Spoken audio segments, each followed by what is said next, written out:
they don't use all their terminals.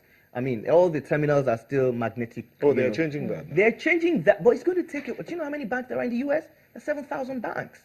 There are about 90 million ATM machines. So what are we talking about? So it's going to take a lot of, and 90% of those terminals have been compromised. An example was someone called and said, look, POS terminals, they were compromised even prior to going to ATM machines. All you need to do is go to ShopRite, all those outlets, go and negotiate with the sales boys and the sales girls there.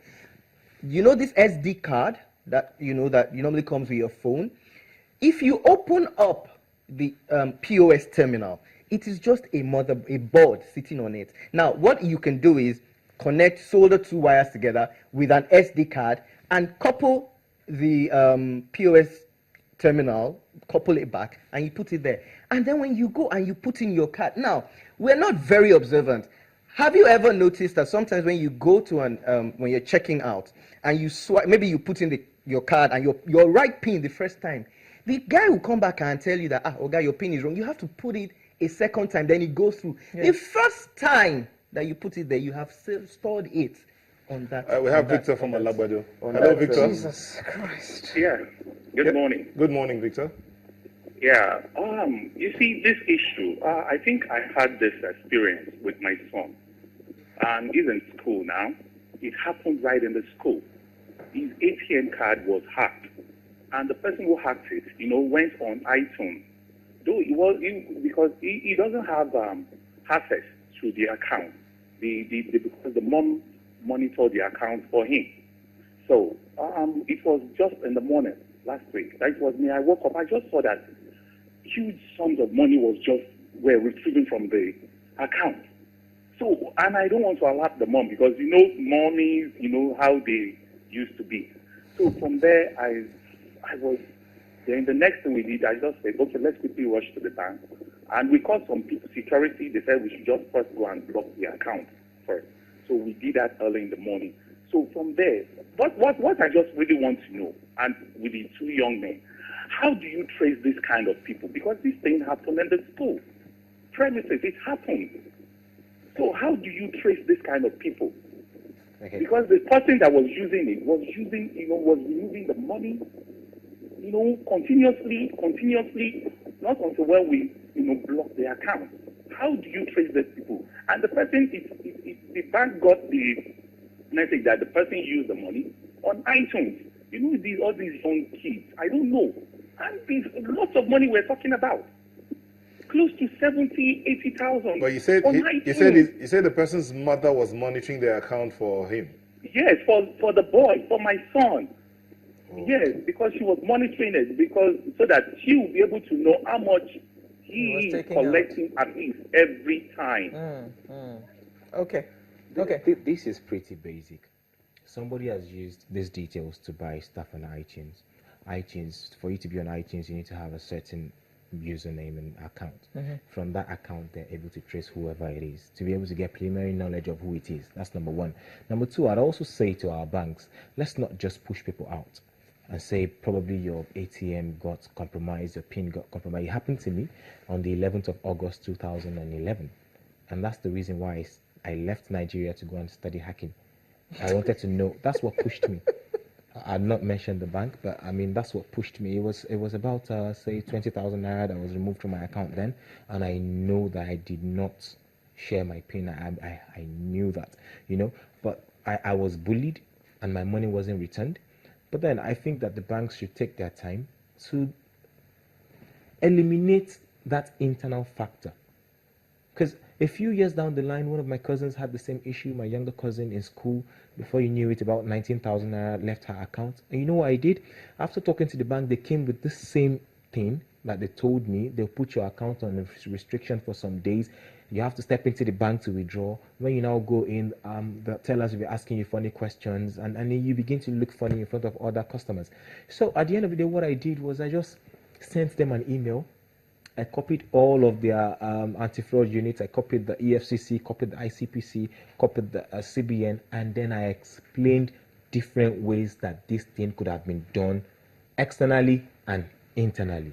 Now, from what I've explained that happened, all the external factors were not possible. It was only the internal factor that was possible. And same like you, in another 10 minutes, we got an alert and they returned the money. Obviously, somebody just did not want trouble and then they just put that money back. But then let's not continue to bully people. I mean, not all of these people actually compromise, even if majority of them. I'll tell you something, 87% of every successful hack worldwide was carried out with an insider. 87%. So, from all these conversations we've had now, the man who's talking about the iTunes account, you need an ID, you need a password for you to even buy. Yeah. So if someone takes your ATM card to go on iTunes, the person still needs your iTunes ID and password, besides the ATM password and all of that, and then the reverse, the CCV. No, I think what he was talking about there, they used the ATM details to pay for their own iTunes account. Yes. So all you need to do is work in collaboration with the bank and know which iTunes account that was paid for, and then you can narrow down to find whoever it is. And you see, the truth is, what we've also seen in the industry, which is very prevalent, is that even consumers are not very. They sometimes tend to be economical with the truth. Okay. You know. Let's hear Peter. We're almost out of time. Hello, Peter. Hello, hi. Yes, please go ahead. Yes, I want to suggest just a contribution to the previous caller. Yeah, can you hear me? Yes, we can.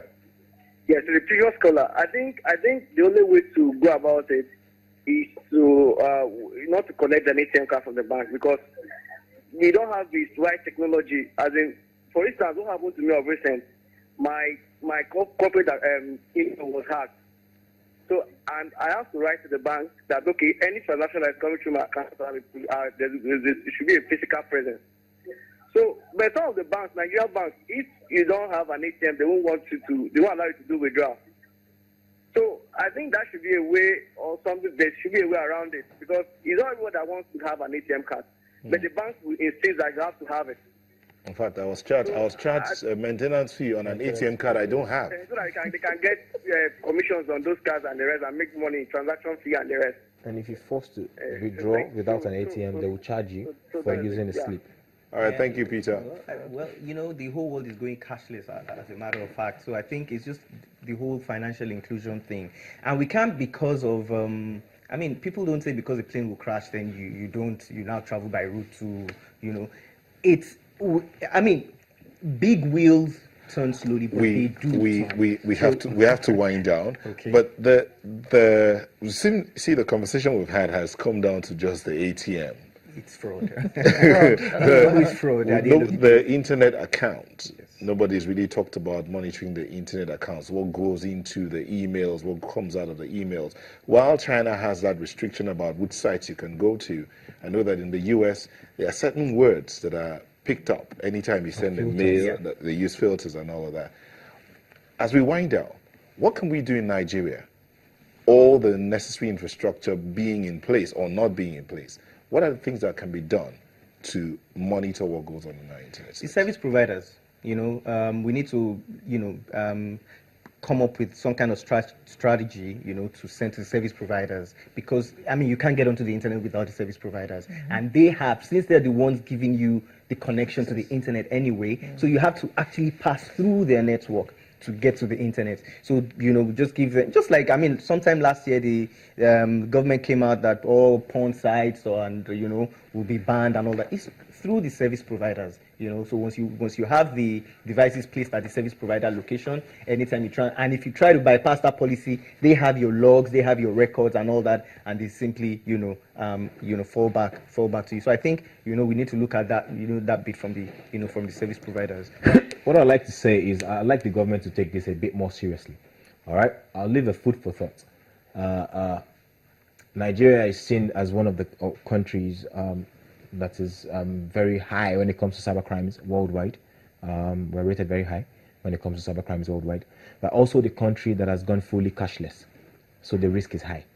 So it just makes perfect sense that the government would look a little bit more into our e-space and try to invest some more manpower, some more infrastructure, some more development in there. We have to work with the ISPs, and we have to do a win-win in such a way that we're still able to allow those that are making a living from the social media, that are not hurting anyone to still be able to have a living there, and we're able to use filters and other things to curb all of the bad people on there. And once again, we're back to the safety of the consumer. So, government, you're being asked to rise up to your responsibility and make sure that those who transact their business in cyberspace have a considerable amount of security. Thank you very much. Ooh, that was a very interesting conversation indeed. Thank you very much. IT security experts, Mr. Adedayo Adesanya and Mr. Oluseyi Akindayinde. Thank you very much. Thank you for having me. Sunrise will return in just a moment with the home stretch. Right now, I really don't feel like going. I want to continue this discussion. Yes, but See you in just a moment.